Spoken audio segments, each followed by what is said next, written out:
Hello students, good morning to everyone. Welcome back to our online session of Principles of Database, in which we are going to continue the normalization. In the last session, we have detailed study about the types of functional dependencies. There are 7 types. After that, let's start with the new point, that is closures of set of functional dependencies. What is that? In 1974, William W. Armstrong proposed a systematic approach to derive all possible functional dependencies that can be inferred from F, which is also known as the Armstrong axioms. Okay, if F is a set of functional dependencies, here what to consider? F is a set of functional dependencies.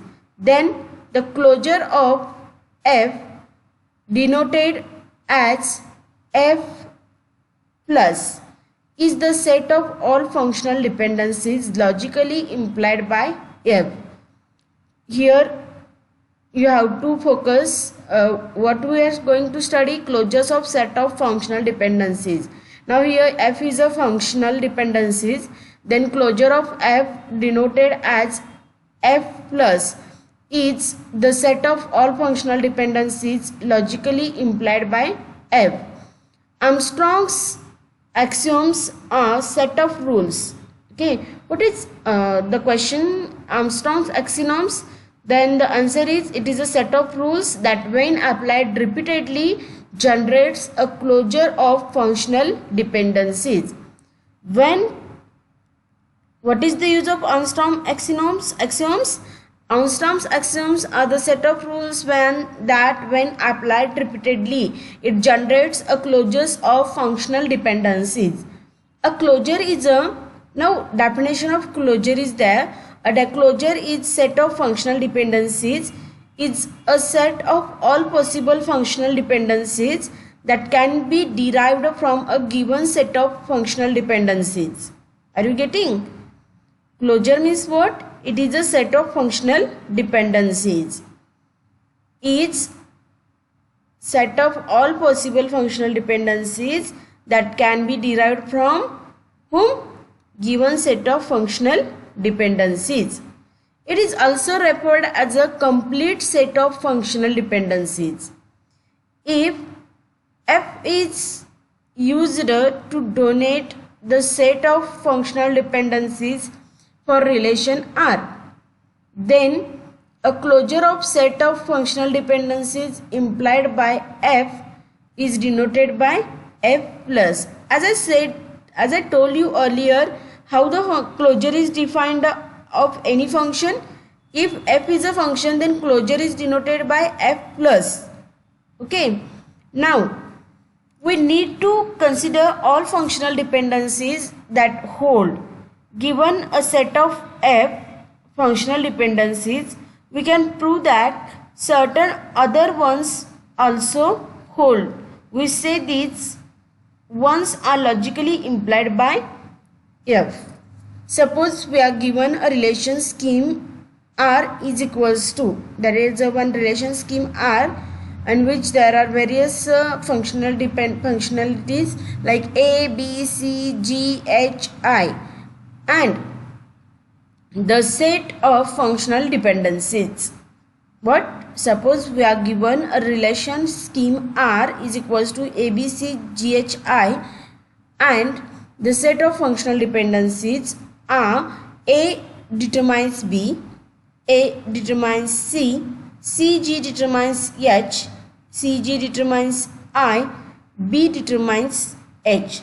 Then the functional dependency A determines H is logically implied. That is, we can show that whenever a relation satisfies our given set of functional dependencies, A determines H must also satisfied by the relation. Then take another one example. Suppose that tuple 1 and tuple 2 are T1, T2 are tuples such that T1 A is equals to T2A, tuple A is equals to tuple A, as we are given A tends to, A determines B, it follows that we must also have a functional dependency that tuple B is equals to tuple 2B. Then since we have also B tends to, B determines H, we must also have a functional dependency tuple 1 H is equals to tuple 2 H. Therefore, we have shown that whenever T1 and T2 are tuples that such that T1 A is equals to tuple A, it must be that tuple 1 H is equals to tuple 2 H, and we can say that A belongs to or A determines H. Are you getting that? How we calculated the functional dependency of A determines H. The closure of set of F of functional dependencies is set of all functional dependencies logically implied by F. We denote the closure of F by F plus. The compute F plus, to compute F plus, that is F closure functionality, we can use some rules or of inference called the Armstrong's axioms. First one rule is reflectivity rule. Second one rule is augmentation rule. Then third one rule is transitivity rule. Now the question is that what is reflexivity rule? If alpha is a set of attributes and beta attributes and beta subset, then alpha whole beta is a subset of that alpha set, then alpha determines holds is nothing but reflexivity rule. Now augmentation rule, if alpha determines B holds and gamma is a set of attributes, then gamma alpha determines gamma beta holds is nothing but augmentation rule. Now the next one is transitivity rule. Transitivity rule says that if alpha determines beta holds, beta determines gamma and it holds, then alpha determines gamma holds. This is nothing but transitivity rule as you learned in the previous session. These rules are sound because they do not generate any incorrect functional dependencies. They are also complete as they generate all of closure functions. Now, to make life easier, we can use some additional rules derivable from Armstrong's axioms. There are different rules we can use of the inference from the Armstrong's axioms. That is, first one which we learned reflexivity rule, second one augmentation, and third one transitivity. And to make it easier, again there are some rules added like union rule, decomposition rule, pseudo transitivity rule. These rules you have studied in the maths in the set function chapter. Then union rule. If what is union rule? As the name suggests that union means combination of both. That is, if alpha determines beta holds and alpha determines gamma holds, then alpha determines beta gamma holds is the union rule. Now decomposition rule says that if alpha determines beta gamma holds and alpha determines beta holds and alpha determines gamma holds. This is the of decomposition. Decomposition means what? You have to decompose the functional dependency. You have to separate that. That is nothing but decomposition rule. Now pseudo transitivity rule. You learned about transitivity rule, but here pseudo transitivity is given. That is, if alpha determines beta holds and gamma beta determines sigma holds, then alpha gamma determines gamma alpha gamma determines sigma holds is nothing but pseudotransitivity rule. Applying these rules to the scheme and the set F mentioned above, we can derive the following. A determines H. Since A determines B and A determines H hold, as we apply the transitivity rule. CG determines HI is nothing but since CG determines H and CG determines I, the union rule implies. After that, AG determines I is nothing but since A determines C and CG determines I, the pseudotransitivity rule is implied here. For example, to find the closure set of attributes, the relation R having A, B, C, D, E, F, C, A determines B, B, C determines D, E, A, E, G determines G.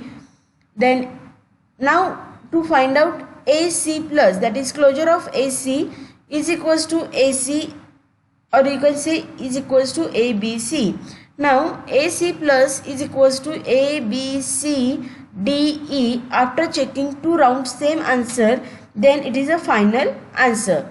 Another one example is that the relation R having A, B, C, D, E. A determines BC, C determines E, CD determines E, B determines D, B determines A. Now to find out B plus is equals to B or BD, you have to apply the Armstrong's axioms rules. Decomposition, as I told you earlier, decomposition means what? Breaking, splitting up a relation schema into smaller relations schemas. In order to have a good database design, it is necessary to decompose big relations into smaller ones. There are various goals of decomposition: to eliminate redundancy by decomposing a relation into multiple relations, and to check that decomposition of relation does not lead to a bad design. This is the goal of decomposition. In decomposition, a relation is replaced with a correct collection of smaller relations with specific relationship between them. After that, in the next session we will start with the definition of decomposition. Now what is the decomposition definition? As I told you earlier that the decomposition definition, it is a real life regular example of decomposition, that is breaking or splitting a relation schema into smaller parts. Now what is the definition of decomposition in terms of relationship? Let R be a relation schema, then a set of relation schemas R1, R2 to Rn is a decomposition of relation R. If R is equals to R1 union R2 union R3 likewise union Rn. Each R1 is a subset of R for I is equals to 1, 2 to n. This means that relation R contains attributes A1 to An. A decomposition of R consists of replacing R by two or more relations such that each new relation scheme contains a subset of attributes of R and no attributes that do not appear in R, and every attribute of R appears as an attribute of one of the new relations. For example, a relation R XYZ, this contains XYZ, this relation can be decomposed into two subsets, that is R1 XZ and R2 YZ. If we union R1 and R2, we will get R is equals to R1 union R2. Take another example. Consider the relation schema book publisher. There is one relation schema book publisher has two redundancy and null values. Thus, the schema of this relation requires to be modified so that it has a less redundancy of information and fewer null values. The undesirable features from the relation schema book publisher can be eliminated by decomposing it into two relation schemas as given below. Book detail, ISBN, book title, then publisher name. These are the attributes of book detail. and publisher detail having publisher ID, publisher name, then phone number. Following figure shows that following table shows that the decomposition of book publisher relation and shows the instances corresponding to the decomposed relation schemas book detail and publisher detail. Here you can see the table. First table shows that what book publisher table, which is having attribute ISBN, book title, publisher ID, publisher name, phone number.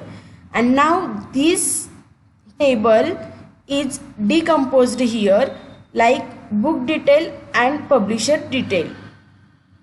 That table is above table is divided into two tables. Likewise, book detail, it includes ISBN number, book title and publisher ID, and publisher detail contains publisher ID, publisher name and phone number. Now a tuple for new publisher can be inserted easily in relation publisher detail even if no book is associated with that particular publisher ID. In relation book detail, similarly, a tuple for a particular publisher ID in relation publisher detail can be deleted without losing any information, taking foreign key constraint into account. Moreover, name or phone number for a particular publisher ID can be changed by updating a single tuple in relation publisher detail.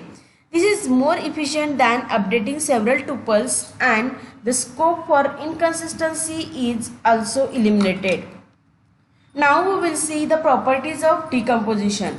A relation schema R can be decomposed into collection of relation schemas to eliminate anomalies contained in an original relation schema R. However, any such decomposition requires that the information contained in the original relation be maintained.